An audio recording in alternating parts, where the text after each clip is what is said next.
सबको होली का राम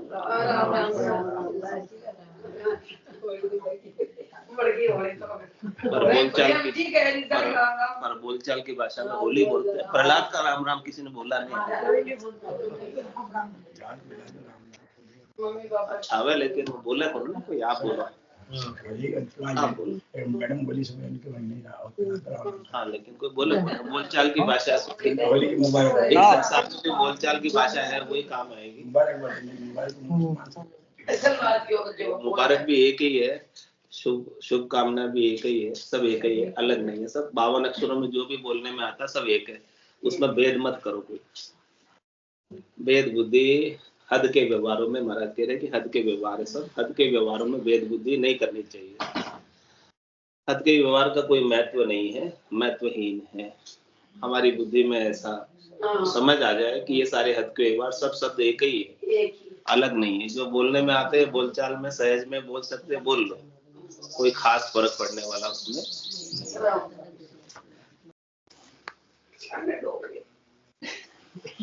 महाराज ग्रंथ प्रहलाद चरित्र के माध्यम से भक्त की महिमा बता रहे हैं, और प्रहलाद जी ने ब्रह्म की प्राप्ति की, उस ब्रह्म का हमें भी बोध करवा रहे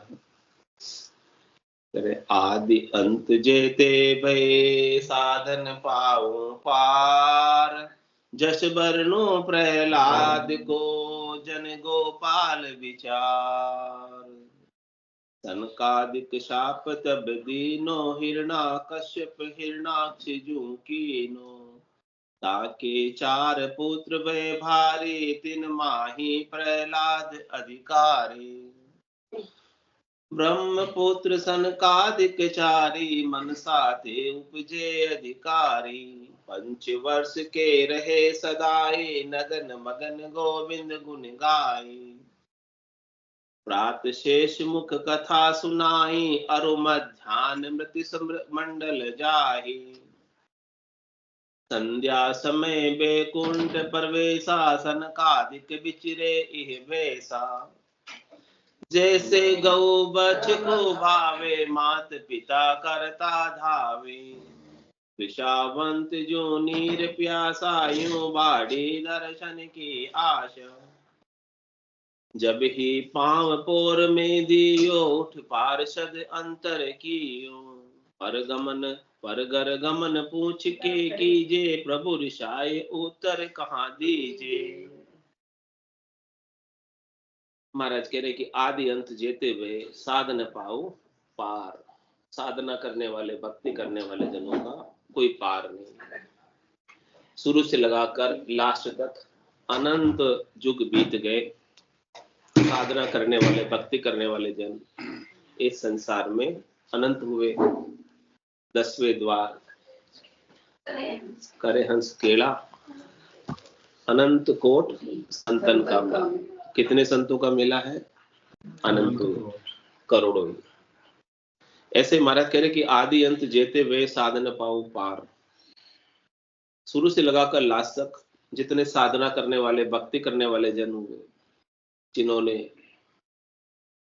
इस ब्रह्म ज्ञान को, तत्व ज्ञान को, केवल्य के ज्ञान को, स्वरूप के बोध को पाकर परम पद को, आनंद पद को, निर्भय पद को, निर्वाण पद को पाया है, उन सब का नाम मैं ले नहीं सकता। क्योंकि ऐसे साधना करने वाले, भक्ति करने वाले जन अनंत अपार है। उनकी संख्या 1-2 नहीं है। हाँ, उसमें से एक हुए हैं जश वर्णु प्रहलाद को जन गोपाल विचार। उसमें से एक प्रहलाद जी भी हुए, जिनको ऐसा ब्रह्म ज्ञान का बोध हुआ था, तत्व ज्ञान का बोध हुआ था, अपने सत स्वरूप का, आनंद स्वरूप का, नहीं मरने वाले अविनाशी स्वरूप का बोध हुआ था। तो उसका विचार महाराज बता रहे। बाकी भगत तो बहुत हुए। भगत माल में सब भक्तों का वर्णन आता है, लेकिन सबका वर्णन कर नहीं सकते, इतने भगत हुए इस संसार में। पहले भी हुए हैं, अभी भी हो रहे हैं, और आगे भी होंगे।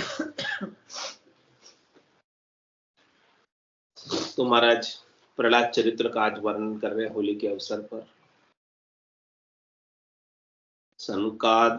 संकादिकन शाप जब दीनो, हिरणा कश्यप हिरणाक्ष जू कीनो। जब संकादिक ऋषियों ने चारों ने जय और विजय को शाप दिया था, द्वारपालों को शाप दिया था, तो एक तो हिरणाकश्यप बन गया और दूसरा हिरणाक्ष बन गया। कहता के चार पुत्र भय भारी, तीन माही प्रहलाद अधिकारी। उनके भी चार पुत्र हुए थे, उनमें से प्रहलाद अधिकारी था। प्रहलाद ज्येष्ठ पुत्र था, बड़ा पुत्र था, सबसे बड़ा था। ब्रह्मपुत्र सनकादिक चारी, मनसा ते उपजे अधिकारी। और जो सनकादिक ऋषि हुए वो ब्रह्मपुत्र थे, वो ब्रह्म की मनसा से उत्पन्न हुए थे। रज और वीर्य के संयोग से नहीं उत्पन्न होके मानसिक पुत्र थे, मनसा से उत्पन्न हुए, यानी कल्पना मात्र से उत्पन्न हो गए।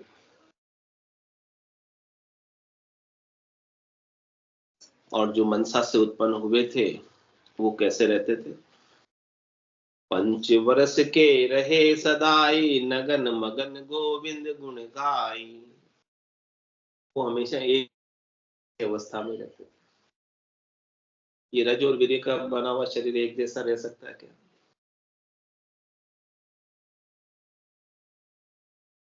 पहले बालक होता है, फिर जवान होता है और फिर बूढ़ा हो जाता है। जो कोई चाहता नहीं है फिर भी, नहीं चाहते हुए भी बूढ़ा हो जाता है। लेकिन महाराज कह रहे हैं कि आपका जो स्वरूप है, आपका जो सत्य है, वो न कभी जन्मता है, न कभी बालक होता है, न कभी जवान होता है, न कभी बूढ़ा होता है, और जन्मा नहीं इसीलिए वो मरता भी। जो जन्मा है उसकी मृत्यु तो निश्चित हो। आया है सो जाओ सी, राजा रंक फकीर। एक सिंहासन चढ़ चले, एक बंदे जंजीर। तो कह रहे हैं ऐसी खास बात सनकादिक ऋषियों के लिए कि ब्रह्मपुत्र सनकादिक चारी, चारों सनकादिक ऋषि जो है ब्रह्मपुत्र थे, यानी ब्रह्म से उत्पन्न हुए थे। रज और वीर्य के संयोग से नहीं हुए, मनसाते उपजे।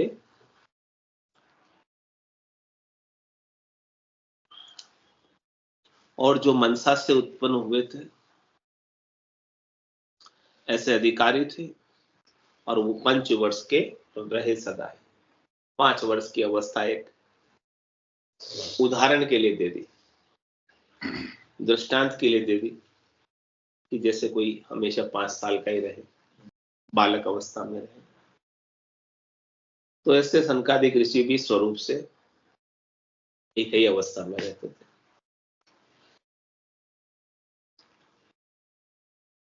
और नगन मगन गोविंद गुण गाए, वो हरि के गुण गाते थे, हरि के गुणों में हमेशा मगन रहते थे और नगन ही रहते थे। नगन रहने का मतलब उनका शरीर ही नहीं था, यानी उन्होंने स्थूल शरीर मनसा से उत्पन्न बताया, मानसिक पुत्र।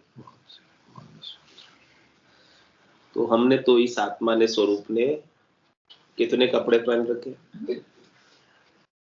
स्थूल शरीर के कपड़े पहन रखे हैं, सूक्ष्म शरीर के कपड़े पहन रखे हैं, कारण शरीर के कपड़े पहन रखे हैं, महाकारण शरीर के कपड़े पहन रखे हैं। लेकिन उनके लिए कहा है कि जो मनसा से उत्पन्न वो हमेशा नगन ही रहते थे।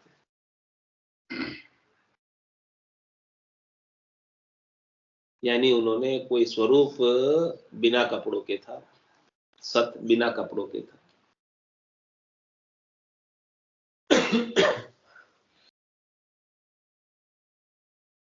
तो स्वरूप तो हमेशा नगन ही रहता है, सत्य तो हमेशा अनावृत ही रहता है।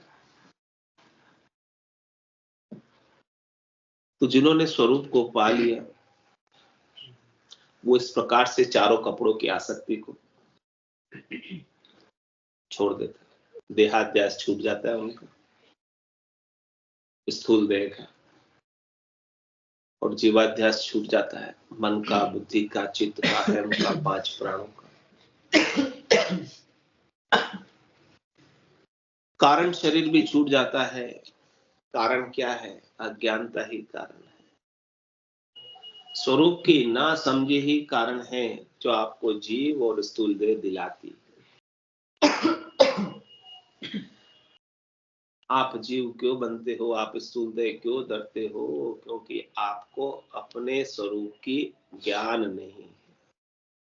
स्वरूप की अज्ञानता ही कारण है जीव बनाने का और देह बनाने का, जीव बनने का और देह बनने का।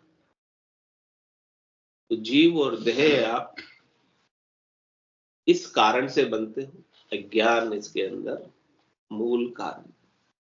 इस कारण शरीर को भी हटा दो। ये सब हटने के बाद नंगा खुदा से चंगा, जो इस प्रकार से नंगा हो गया, सब कपड़े उतार दिए, वो परमात्मा से मिल गया, उसके बिना नहीं मिल सकता। तो ऐसे ही सनकादिक चारों ऋषि भी हमेशा नगन मगन रहते थे। कोई आसक्ति नहीं, कोई चाहना नहीं, कोई इच्छा नहीं, कोई वासना नहीं, कोई आशा नहीं, कोई तृष्णा नहीं, कोई मनोरथ नहीं, कोई मनोकामना नहीं, कोई संकल्प नहीं, कोई विकल्प नहीं।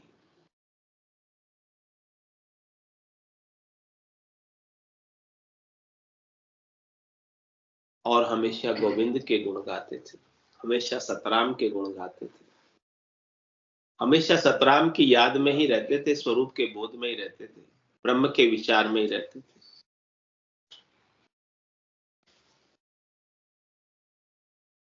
और वो स्वरूप का बोध कहीं भूल न जाए, जो स्वरूप का बोध उन्हें था, उस सत्य स्वरूप को कहीं भूल न जाए, उसके लिए वो कितने टाइम कथा सुनते थे। स्वरूप की कथा, सत्य की कथा, राम की कथा 3 टाइम सुनते थे, 3 टाइम सत्संग होते। कह रहे कहाँ कहाँ सत्संग वो करते थे, कहाँ कहाँ सुनते थे। प्रात शेष मुख कथा सुनाई, सुबह होते ही वो शेष जी महाराज के पास पहुंच जाते, जिनके कितने मुख हैं? 1000 मुख, और एक एक मुख में कितने कितने जीव है? 2-2 जीव। 1000 मुख और 2000 जीव। ऐसे शेष जी महाराज के पास वो राम की कथा, सतराम की कथा, अविनाशी की कथा सुन ले, सुबह होते ही पहुंच जाते थे, उठते ही। उनको इतना इंटरेस्ट था कथा सुनने। बच्चों को तो खेलने में इंटरेस्ट होता है, उनको किस में इंटरेस्ट था? छोटे छोटे बालकों में भी कथा सुनते। तो सुबह होते ही वहां पहुंच जाते थे शेष जी महाराज के पास। प्रात शेष मुख कथा सुनाई, अरु मध्यान्ह मृत्युमंडल जाई। और मध्यान्ह में, दोपहरी में भी कथा मृत्युलोक में। और फिर शाम होते होते संध्या समय बैकुंठ प्रवेशा, शाम को बैकुंठ में चले जाते थे। वहां भी इनका एक ही काम था, यानी शेष जी के पास, यानी पाताल लोक में और मृत्युलोक में और बैकुंठ में, ऊपर नीचे से ऊपर तक सब जगह वो भ्रमण करते रहते थे। हाँ, विचरित करते रहते, विचरण करते रहते थे। यानी स्वरूप से आप सब जगह मौजूद रहते हो। स्वरूप से आप पाताल में भी हो, स्वरूप से आप मृत्युलोक में भी हो, और स्वरूप से आप बैकुंठ में भी हो। क्योंकि उस स्वरूप के बिना, सत के बिना तो कोई जगह खाली नहीं। प्रात शेष मुख कथा सुनाई, अरु मध्यान्ह मृत्यु मंडल जाहि। संध्या समय बेकुंठ परवेशा, सनकादिक बिचरे इहि वेशा। इस प्रकार से इसी वेश में सनकादिक ऋषि चारों इस प्रकार से विचरण करते थे।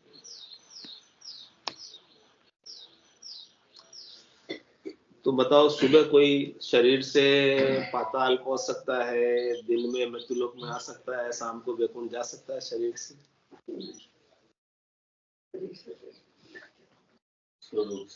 स्वरूप से ही जा सकते, शरीर से तो कोई जा नहीं पाएगा। स्वरूप से आप सर्वत्र रहते हो, इसीलिए आपकी एक्सेस, आपकी पहुंच जहां चाहो वहां है। शरीर से तो जहाँ जाएंगे वो काल गरास। हाँ, शरीर से तो जहाँ जावे, जहाँ काल गरास है, जमड़ो लागे लागो, सहज राम बज राम स्नेही, रहे न कोई दागो रे।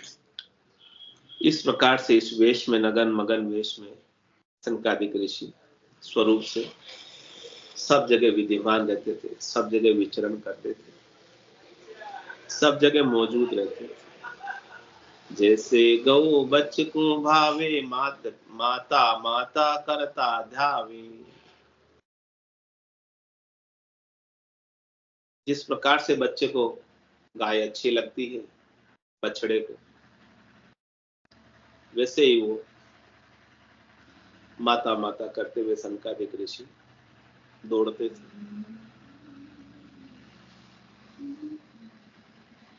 तृषावंत जो नीर प्यासा, यूं बाढ़े दर्शन की आशा। जिस प्रकार से कोई प्यासा हो, प्यास लगी हो, तो जहां पानी मिलेगा प्यासा वहां पहुंच जाता।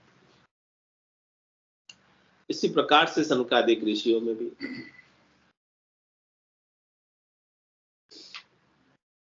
दर्शन की आशा हुई। वैकुंठ के अंदर आपने माता पिता का दर्शन चाहा, तो जब ही पांव पोर में दियो, उठ पार्षद अंतर कियो। जैसे ही उन्होंने अपना पांव पोर में रखा वैकुंठ में, और पार्षद थे वहां पर, चौकीदार थे, उन्होंने उसे दूर कर दिया कि परगर गमन पूछ के कीजे, प्रभु रिसाए उत्तर कहा दीजे। आप ऐसे कैसे घुसे चले आ गए?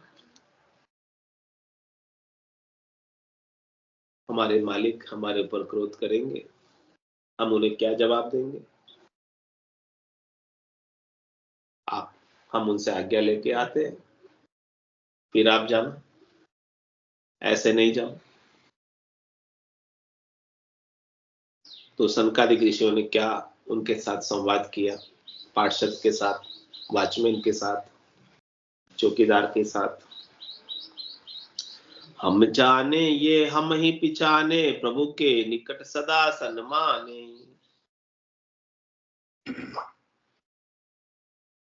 कह रहे हैं कि हम जानते हैं और हमें ही पहचानते हैं, आप नहीं जानते हो हे पार्षद। आप हमेशा प्रभु के वैकुंठ के गेट पे ही रहते हैं, यानी आपको प्रभु का सानिध्य कितने टाइम का मिला हुआ है? 24 घंटे का।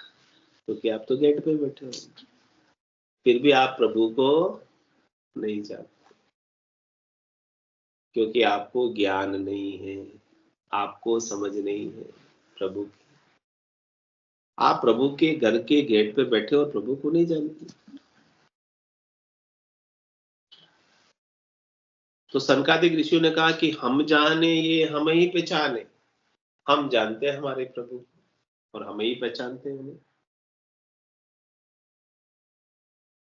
प्रभु के निकट सदा सन्माने, हम हमेशा प्रभु के निकट ही रहते हैं। हम प्रभु से आंख फूर के उतनी देर भी दूर नहीं होते हैं। उन्होंने शरीर से देखा, उन्होंने स्वरूप से देखा। तो ये स्वरूप दृष्टि तो अपने को चाहिए। वॉचमैन के पास तो शरीर दृष्टि थी, वो तो शरीर को रोक रहे थे, लेकिन उन्होंने कहा कि आप शरीर को कितना ही रोक लो, हम स्वरूप से हमेशा प्रभु के पास ही हैं। सब सतलोक माए हैं, सतलोक सबके माए हैं। माया मोस उलझिया ताते सूझे नहीं। तो हम जाने ये हम ही पहचाने। जिसको ऐसा स्वरूप का ज्ञान हो जाता है वही ऐसे प्रभु की पहचान होती है, राम की पहचान होती है, सतराम की पहचान होती है। सतराम को जानता है और प्रभु के निकट सदा सन्माने, और वो हमेशा प्रभु के निकट ही रहता है। हाजर सु हाजर खड़ा, जब देखो तैयार। गाफिल गेला ज्ञान बिन कूटी जे संसार। संसार वालों को ज्ञान नहीं, समझ नहीं, गाफिलता में है, नादानी में, अज्ञानता में। इसीलिए वो सुख दुख के कारण से कुटीज रहे, सुख भी पा रहे, दुख भी पा रहे, और सुख दुख के सारे प्रयास कर रहे हैं, सुख बढ़ाने का, दुख मिटाने का। और उन सब प्रयासों का फल जमराज भुगता रहा है। तो हम जाने ये हम ही पिछाने, प्रभु के निकट सदा सन्माने। और क्या कहा? अनपरिचय को अवगुण नाही, अहं बुद्धि आई मन माही। कह रहे आपको परिचय नहीं है प्रभु, आप नहीं समझते हो, इसलिए इसमें आपका भी कोई दोष नहीं। ना समझ को दोष नहीं, समझदार को 100 गुना दोष। समझदार होकर ना समझ जैसी बात करे तो उसे कितना दोष लगता है? 100 गुना।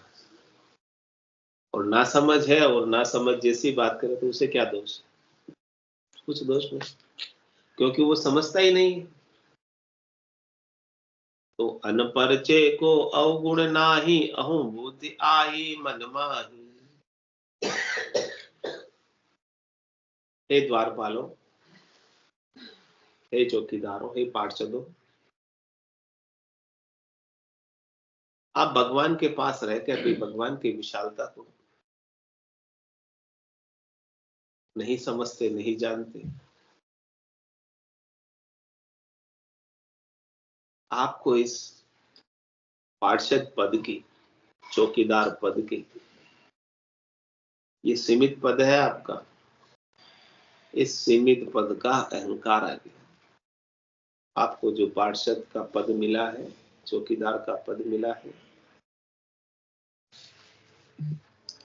इस पद का आपको गर्व हो गया, गुमान हो गया कि हमारे से पूछे बिना आप अंदर कैसे जा सकते हो।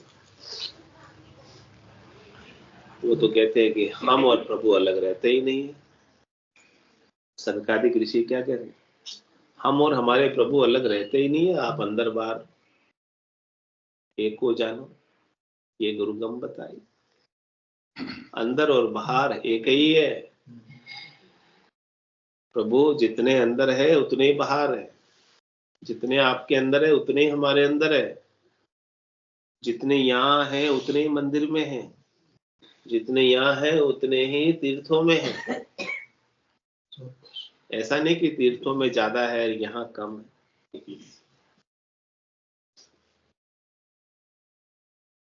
लेकिन तुम्हारे अंदर इस पार्षद पद की अहंकार आ गया, और अहंकार हमेशा सीमित का ही आता है, असीम का कभी अहंकार आता ही नहीं। पार्षद का पद तो असीम होगा ना, उनको कभी पार्षद के पद से उतरना ही नहीं पड़ता है।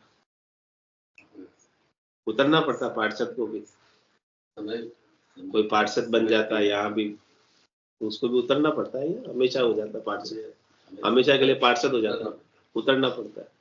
छाप जरूर अमेट हो जाए, छाप हो जाती है, फिर वो भूतपूर्व हो जाता है, फिर तो भूतपूर्व भूत बन जाता है। तो उस पार्षद पद की जय और विजय को अहंकार आ गया, अहो बुद्धि आई मन माही, तुम्हारे अंदर अहंकार आ गया, इसलिए तुम हमें प्रभु से मिलने नहीं दे रहे। मुझसे को चौकीदार गेट से भगा देता ना, बोले सेठ जी बिजी है अभी, नहीं मिल सकते। और क्या कह रहे हैं, उनको उस पार्षद पद का भी अहंकार आ गया, तो अहू गर्व को ठाहर नाही, होय असुर बिचिरो जग माही। कह रहे कि जिसको भी अहंकार आ जाता है, गर्व आ जाता है, वो किसी का भी अहंकार, किसी का भी गर्व टिकता नहीं। प्रभु गर्व आहारी है, परमात्मा सबके गर्व को, अहंकार को चूर्ण कर देते हैं। अब तुम्हें पार्षद पद का, चौकीदार पद का अहंकार आ गया, तो जाओ तुम इस पद से हटकर राक्षस हो जाओ और बिचरो जगह, करो अब पार्षद होने का गुमान, चौकीदार होने का, पद का अहंकार करो। हम तुम्हें पार्षद पद से अभी तुरंत ही रवाना करो, तुम्हारा टाइम तो अभी बाकी है पार्षद पद का, लेकिन तुम्हें अहंकार हो गया, इस अहंकार को हम चूर्ण करते हैं अभी से।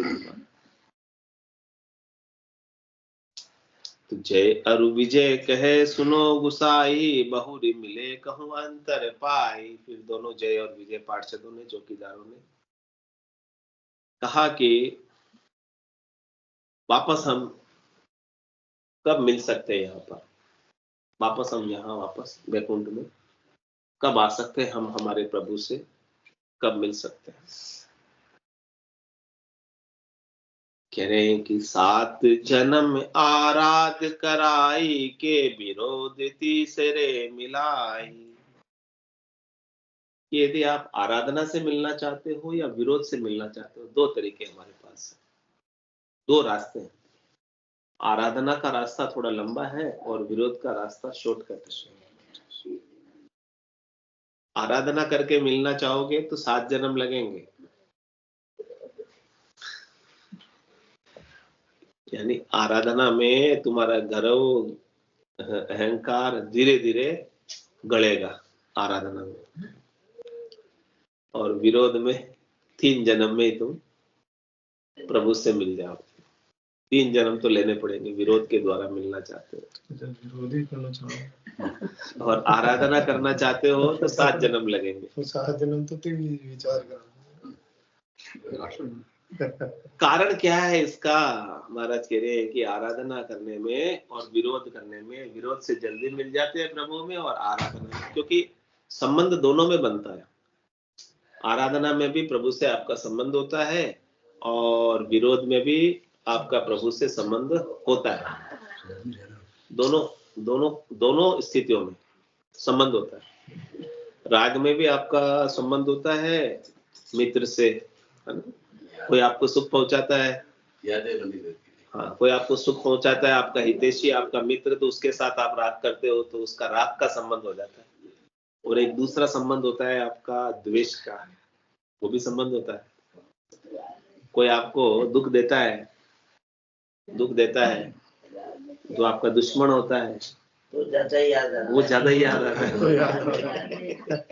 मित्र को तो भला करने वाले हितैषी को तो भले आप भूल जाते हो, लेकिन दुश्मन को भूल सकते हो? दुश्मन तो हमेशा याद ही रहता है। ये कारण है। वो कारण क्या? याद का कारण है। कारण क्या है? आपकी स्मृति का है। कारण क्या? आपके सुमिरन का है। स्मरण का। आपका सुमिरन कितना बनता है और किसमें ज्यादा बनता है सुमिरन। जिसमें सुमिरन ज्यादा बनेगा वैसे जल्दी मिलोगे।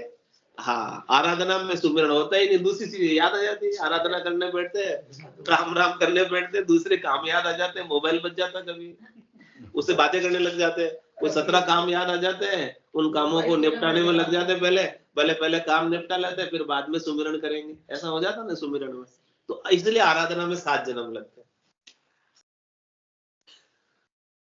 राम राम करने में 7 जन्म लगेंगे, राम जी से मिलने में।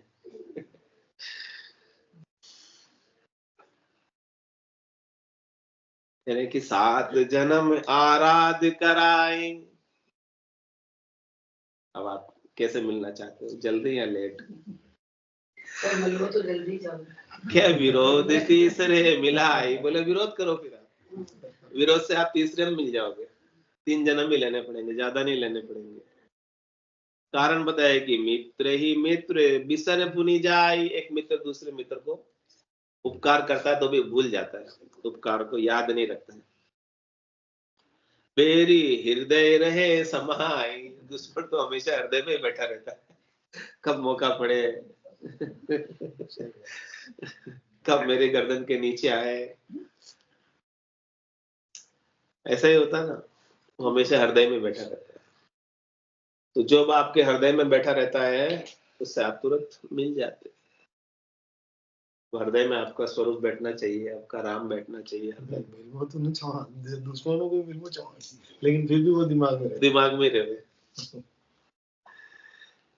यही महाराज ने दृष्टांत दिया है कि भाव कुभाव ब्रह्मयु दर से जान, अजान अग्नि को पर से। इसलिए आप भाव से चाहे कुभाव से, आपको ब्रह्म दिख रहा है तो आपका संबंध ब्रह्म से जुड़ जाएगा। भाव से तो संबंध जोड़ना पड़ता है और कुभाव से स्वतः ही जुड़ जाता है, नेचुरली जुड़ जाता है। दुश्मन को भूलना चाहे तो भूल नहीं पाते, भूल ही नहीं पाते ना, हमेशा याद ही रहते हैं। सुनते हो गए तो हो गया, कोई बात नहीं, फिर भी वो याद आ जाता है। याद आ जाता है, नहीं चाहते हुए भी आ जाता है। इसी प्रकार से महाराज कह रहे हैं कि भाव कुभाव ब्रह्मयु दर से। इसी प्रकार से यदि आपको ब्रह्म दर्शने लग जाए, परमात्मा स्वरूप आपको दर्शने लग जाए, ब्रह्म की सुमिरन आपसे बनने लग जाए, स्वरूप का सुमिरन बनने लग जाए, चाहे भाव से चाहे कुभाव से, कैसे भी हो, होना चाहिए बस। और कैसा है, जान अजान अग्नि को ऊपर से। कैसे आप आग में पांव रखो, चाहे जान के रखो चाहे अनजान में रखो, अग्नि क्या करेगी आपके पांव को? अनजान में रखा तो भी जला देती, हमें तो पता ही नहीं था, ऐसे ही रख दिया था तो भी जला देती।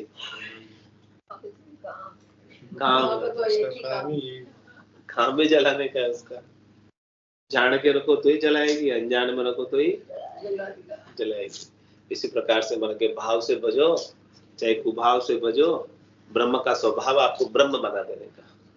अग्नि का स्वभाव क्या, अग्नि बना देने। लकड़ी आग में डालो, वो लकड़ी लकड़ी नहीं रह जाती है, क्या हो जाती है, आग ही हो जाती है। इसी प्रकार से आप यदि ब्रह्म की याद करते हो तो फिर आप नहीं रह जाते, आपका अहंकार नहीं रह जाता, आपका देहाध्यास नहीं रह जाता, आपका जीवाध्यास नहीं रह जाता। आप एक सत्य स्वरूप, अग्नि स्वरूप, ब्रह्म स्वरूप, परमात्मा स्वरूप ही हो जाते हो, राम स्वरूप ही हो जाते हो। बस कैसे न कैसे उसका सुमिरन, कैसे न कैसे उसकी याद बननी चाहिए, सुमिरन होना चाहिए।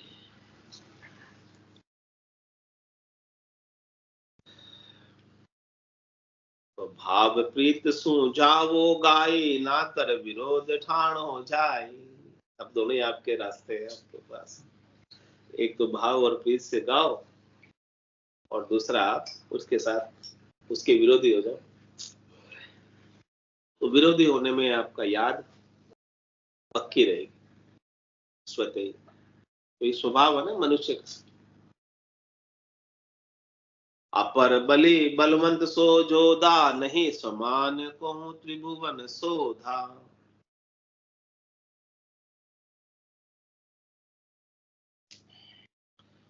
वर्ष सहस दस ढूंढत जाई, जुद सू कहूं पंजे नाही। ऐसा परबल भारी हो गया वो, ऐसा योद्धा हो गया कि पूरे त्रिभुवन में, पूरी त्रिलोकी में, 3 लोक 14 भवनों में उसके समान खोजने पर भी कोई मिला नहीं। और कितने वर्षों तक ढूंढा? वर्ष सहस दस ढूंढत जाई, जुद सू कहूं पंजे नाही। 10,000 वर्षों तक ढूंढा कि मेरे से कोई युद्ध करने वाला मिले, लेकिन उसके समान कोई बलशाली मिला ही नहीं। तो फिर क्या हुआ उसे? उसकी बाहों में तो लड़ना सूझ रहा था, कोई तो मुझे लड़ने के लिए मिले, तब मेरी बाहें थोड़ी ठंडी हो गई।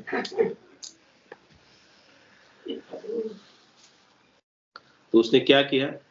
खीज पृथ्वी पांवतल चापी, त्राई त्राई कर पृथ्वी कापी। उसने क्रोध करके पृथ्वी को ही पांव के नीचे दबा दिया और पृथ्वी में भूकंप आ गया, हिलने लगी पृथ्वी, कंपन हो गया, त्राई त्राई मच गई सब जगह।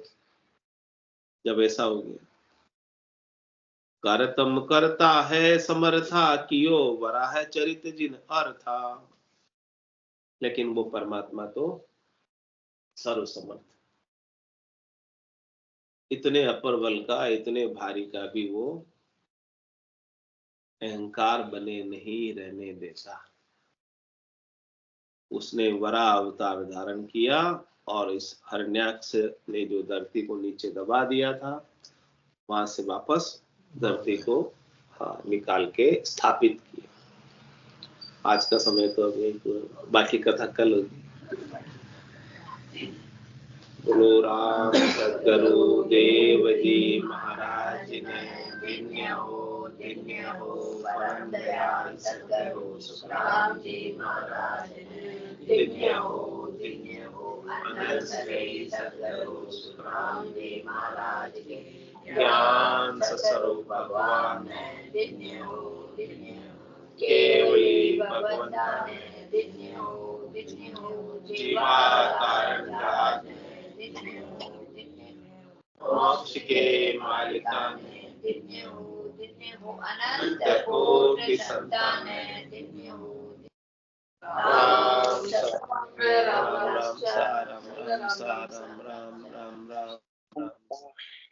सब संतान है सत्संज्ञान है। राम राम राम राम राम राम राम राम राम